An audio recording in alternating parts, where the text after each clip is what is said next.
XRP going to be the best performing asset in the next 6 months.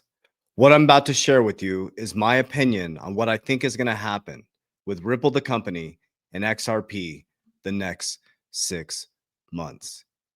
This is something that is very, very important to understand at a deep, deep level. This is where your stoicism should come in. You have to remain calm. This is the biggest part of this market. We're about to see what's called a blow off top. What just happened over the past couple weeks is nothing compared to what's going to happen in January, February, March, around April. Then you'll see a cool off during the summer. Then it's going to go back up.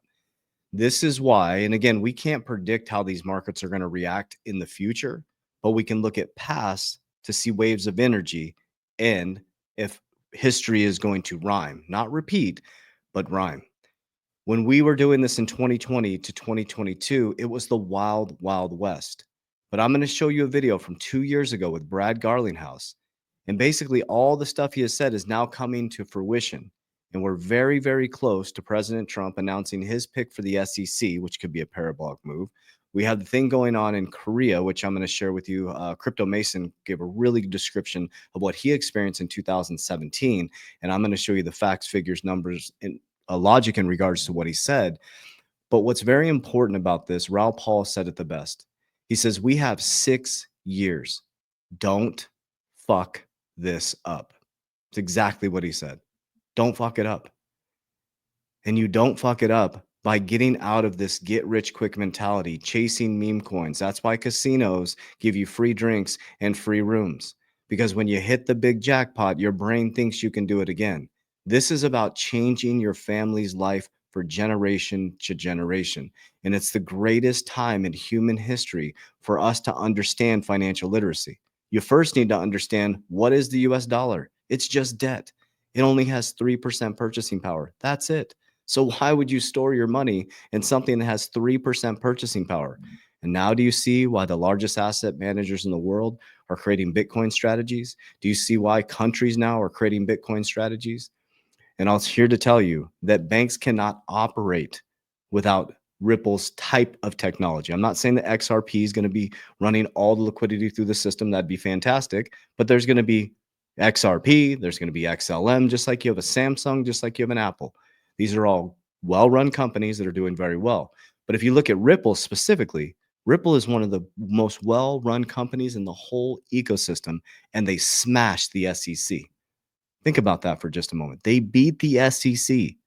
So if you're sitting back as a CEO of a bank and you're looking at all these suites of technology and you need this technology, are you going to go with a company that hasn't dealt with the SEC? Or are you going to go with a company that beat the SEC?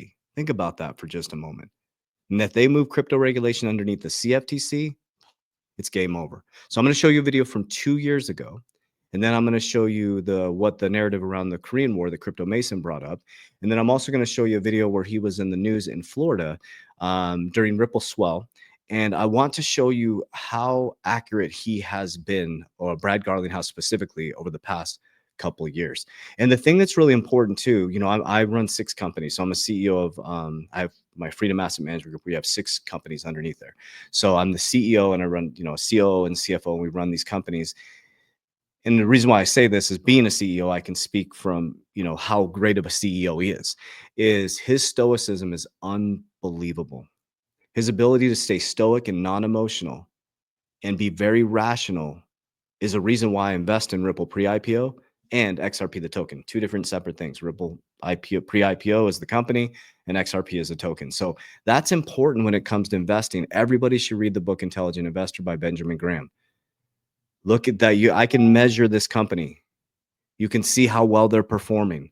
So that's a safe bet for me. So take a look. This is going to be a 3-minute video, but I want you to listen to everything he says. This was 2 years ago at Davos, and look at how much has come to fruition. Actions. One is, in some ways, she's in good company. There's others like Warren Buffett and Charlie Munger who made derogatory comments. But not that long ago, Jamie Dimon, someone who said they thought Bitcoin was, I think, a fraud, and has subsequently come around and realized that, in my judgment, this is an industry that is not going away. It's valued today at about $1.2, $1.3 trillion. But I do think, and I've spoken to Christine Lagarde personally, and I think we need to stop measuring it just by what's going on with the overall value and how are these assets being used to solve real world problems.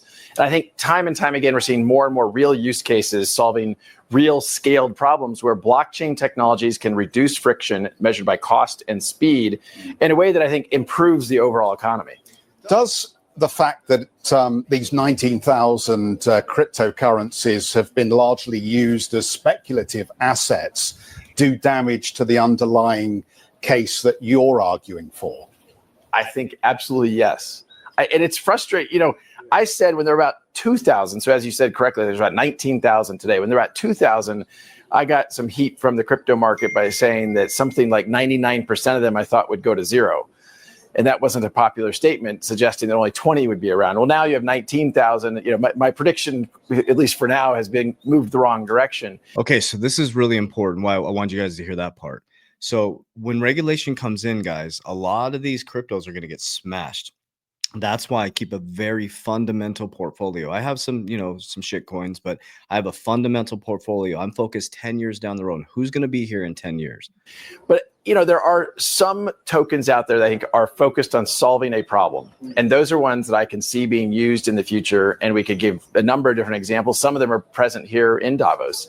But there's also ones that I look at, I hear the description, and I don't get it. And I think there is risk, as Christine Lagarde commented. They are speculative, they are risky, but that doesn't mean there isn't real opportunity. Right. I find this conversation refreshing. We've spoken to so many crypto experts out there who know nothing about this and who just want the gamification of it. They just want to encourage people into various Ponzi schemes.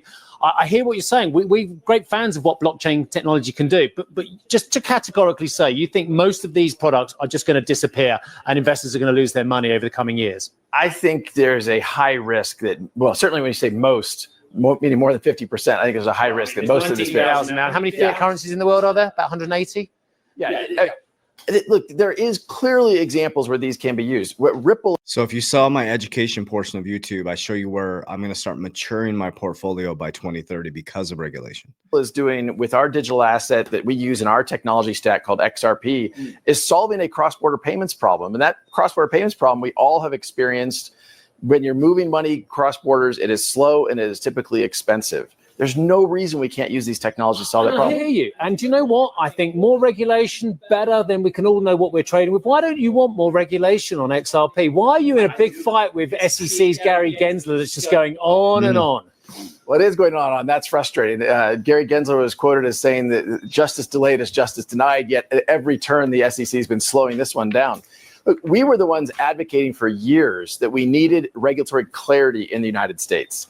And then for the SEC to say, hey, even though it's not clear, we're going to bring a civil lawsuit saying that XRP is a security, we find to be a bit ironic. I'm actually advocating for regulatory clarity. I've been not for XRP to be a security. I think most crypto assets are not securities, and I think they are clearly commodities, and they are regulated. I mean, when people say, as Gary Gensler has said, this is the Wild West, that is not true. We're a regulated company by many different regulatory bodies today. And outside the United States, you have the and you have to watch XRP Unleashed, rigged from the start, which will explain to you why Ripple got sued. You'll understand what ETHgate is all about. You'll understand why that happened. Ripple was working with the SEC, trying to bring in regulatory clarity. They sued the most productive, the most impactful, and the company that could literally radically transform our financial system, right? But they kept pushing forward. They kept going. That's why it's going to be the best performing asset. Now, I have a very different strategy than a lot of people. People are like, oh, I'm going to chase this. And I don't chase money. Why? You do not build wealth by chasing markets. You allow the markets to come to you, right? You profit, you pull, you secure, you compound, you grow, you create cash flow. Put it back in the market. Secure, compound, grow, cash flow. Okay, this was a narrative Crypto Mason put out, and I wanted to show you guys this. So the martial law in Korea. So South Korea stocks up or stocks slip. One drops as martial law was declared. But this was interesting, and so he brought up a video that he experienced in 2017 when this same type of situation happened, right? And so Korean shares. And the one reigned, some lost some ground. The South Korean authorities vowed to provide unlimited liquidity to the markets as needed, as lawmakers voted to request lifting the shock measure. Okay. And then this was reported by Cointelegraph. So update in Korea, XRP trading volume on Upbit surpasses the total trading volume of the entire Kospi market. It's crazy, guys. XRP is huge in other countries, okay? And now you're going to start to see Ripple. Brad Garlinghouse is all over the media now. You're going to hear Ripple, XRP, Aquarius, Ripple, Water, XRP, currency, Aquarius. We're moving into a new age. Okay. Good Morning Crypto posted this. Breaking President Trump, new SEC chair announced is imminent. President Trump is anticipated to announce the SEC Securities Change Commissioner to replace Gary Gensler, who has resigned. The announcement could come as soon as tomorrow, which was yesterday. He put this out. Paul Akins, a former SEC commissioner known for his opposition to regulation by enforcement, is considered the frontrunner for this position. This change might signal a shift towards more crypto-friendly policies in the SEC. I think what you're going to see too is I think they're going to move crypto to be regulated by the CFTC. For example, if XRP is deemed not a security by the SEC, they won that part of the case. It's a commodity. It's not a security. So why would it be regulated by the SEC? So why is even Gary Gensler involved in this? Bitcoin, if you pull up the CFT website, Bitcoin is sitting on the CFTC website as a commodity. So most crypto should be regulated by the CFTC. So let's watch this continued interview with Brad Garlinghouse. This one. So the first one was 2 years ago. This one was 16 days ago. You had made a prediction that this market cap for crypto would be much larger by the end of the year.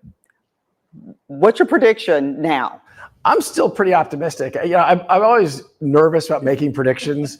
I think it's easy to be right about that something's going to happen. It's harder to be right about when. I think the macro trends around crypto are very, very, very positive. We can debate, how quickly those things are going to happen. But as we just talked about, in a world where governments often overspend and inflate currencies, holding either non-inflationary or even deflationary assets like cryptocurrencies is a good place to be. So, not that many years ago, about 10 years ago, the total market cap of all crypto was maybe 1 billion. Today, it's about 2.5 trillion. So, that's a lot of appreciation over 10 years. I predicted earlier this year that we would see crypto overall maybe hit 5 trillion this year. It's got a lot of work to do between now and the end of the year to achieve that. But it's less to me about exact timing and more about that macro view of where is the world going. And I'm very optimistic about the future of crypto, in part because eventually we'll get regulatory certainty and regulatory clarity here in the United States, the largest economy in the world. Okay, that's what I want you guys to hear. And that's why my brain is so future focused, right? I know the excitement is here now. And I know that it's exciting to see your portfolio go from 10 grand up to 30 to 40 grand or 100 grand. So, I was talking to a couple people that are millionaires now, a lot of people that are millionaires now. Now, this is the whole thing is these are waves of energy. We don't know what's going to happen in 2026, but if it follows the same pattern, it's going to come collapsing down, right? We'll have another buying opportunity. Now, the potentials that can make that happen is if we don't have full regulation. If we start to get full regulation, the more volatility is going to be sucked out of the market, right? Because more regulation, you're going to get rid of these volatile assets. So it is one of the most risky assets right now on the risk pyramid.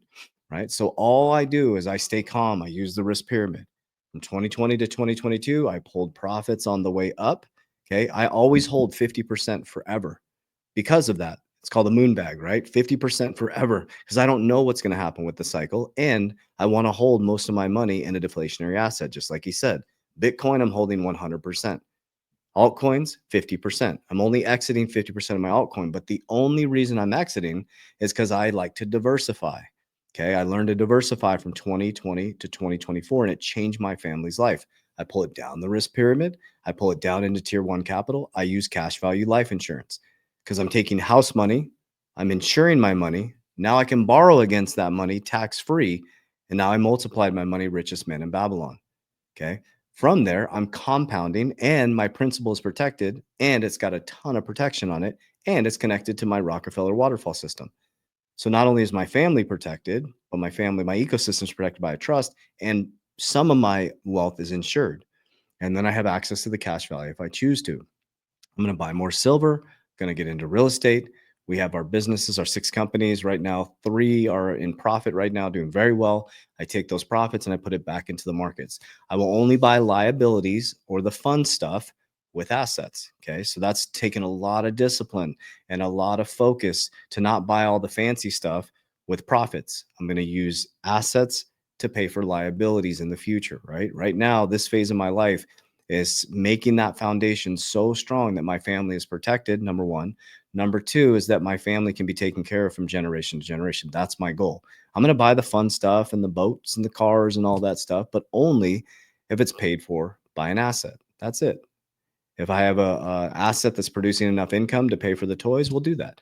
But until that point, until my family and debts and non-negotiables are taken care of through assets, we're going to be disciplined. And it's pretty simple. And this is a thing that I said in the beginning. Raul Paul said, we have 6 years.